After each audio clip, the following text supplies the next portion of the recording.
Dans cette leçon, nous allons parler des signaux périodiques. Alors, qu'est-ce qu'un signal périodique? Comment est-ce qu'on reconnaît un signal périodique? Déjà, la définition générale. La définition générale, c'est qu'un signal périodique, un phénomène périodique de manière plus générale, c'est un phénomène qui se reproduit à l'identique, à intervalles de temps réguliers. Donc, est-ce que ces deux signaux sont tous les deux des signaux périodiques? Alors, est-ce que par exemple celui-là est périodique? Ben oui, puisque vous voyez que régulièrement, on remonte à chaque fois. Et celui-là, est-ce qu'il est aussi périodique? Alors il est plus compliqué, puisqu'il y a un grand triangle ici, enfin une montée et une descente qui est grande, puis ensuite deux petits. Donc on a l'impression que peut-être c'est pas périodique. Mais si, parce que regardez, si on continue de regarder ce qui se passe après, on voit que ça remonte à l'identique comme au début, puis que de nouveau on retrouve les deux petits pics, et puis qu'ensuite on retrouve le grand, deux petits. Donc en fait, on reconnaît qu'il y a bien une structure comme ça qui se répète de manière périodique, un grand pic et deux petits.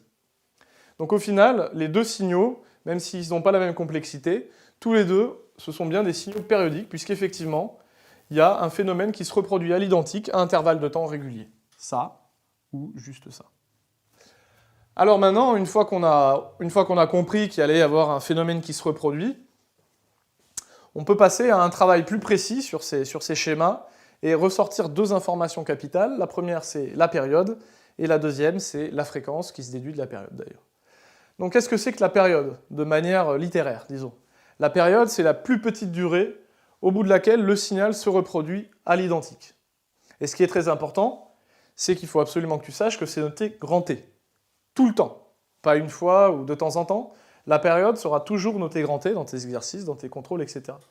Et donc il ne faut pas que tu mélanges le grand T, qui est la période, et le petit t, qui représente sur des axes le temps. C'est différent. Ce qu'ils ont en commun, par contre, c'est que tous les deux sont en secondes, puisque tous les deux, ce sont des temps. Donc maintenant, revoici un schéma. Alors là, c'est effectivement un phénomène de nouveau périodique, puisque tu vois que je descends, je remonte, et là, je redescends et je remonte. Donc ça veut dire que le motif là qui est là, la descente et la montée, va se reproduire. Donc c'est bien un signal périodique. Et puis, contrairement ici, où je n'avais pas précisé d'unité sur les ordonnées, c'est-à-dire que je ne t'avais pas dit quelle était la grandeur mesurée, là, qui était périodique, puisque c'était un exemple, c'était une définition. Là, je précise un peu les choses et je mets U de t.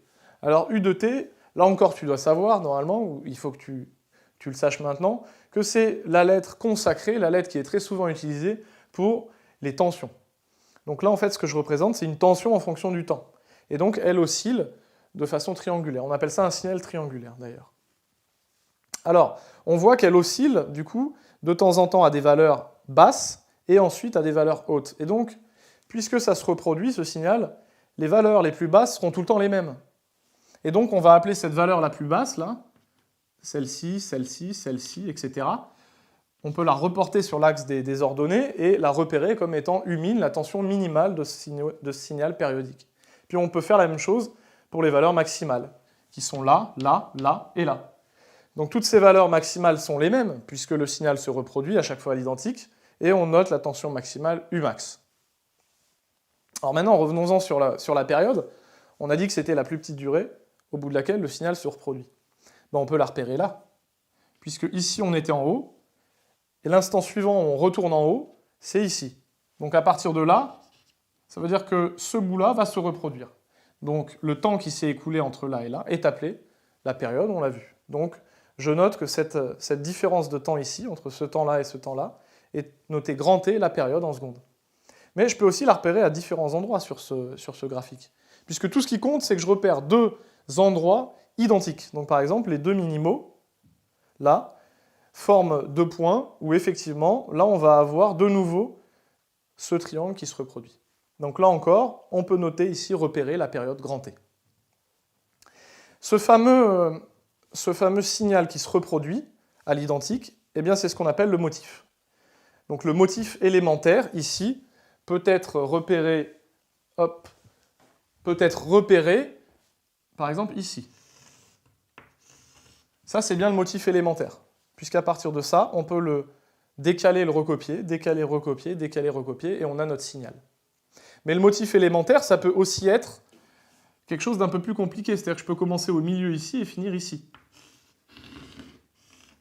Voilà. Donc là, tu peux t'en apercevoir, tu peux faire pause si tu veux et réfléchir à ça. Si tu décales ce bout de signal, tu vas retrouver le signal complet. Donc ce petit bout-là est aussi un motif élémentaire. Ensuite, définition de la fréquence, grand 3. Ça va aller très vite, puisque la fréquence, c'est tout simplement l'inverse de la période. Donc f, la fréquence, est égale à 1 sur la période grand T. Donc 1 sur grand T. Après, au niveau des unités, bon, on a vu que la période, c'était en secondes. Eh bien, la fréquence, elle est en hertz. Voilà. Ensuite, juste pour te rajouter une petite chose, la fréquence peut aussi être considérée comme en 1 sur des secondes. D'accord? Donc, c'est-à-dire en secondes puissance moins 1. Mais le plus important, c'est que tu retiennes cette nouvelle unité introduite ici, entre guillemets, c'est les hertz, h petit z. Voilà, donc on a vu ce que c'était qu'un signal périodique, et que pour le caractériser, il fallait absolument repérer sur les graphiques la période grand T, et qu'on pouvait en déduire la fréquence petit f.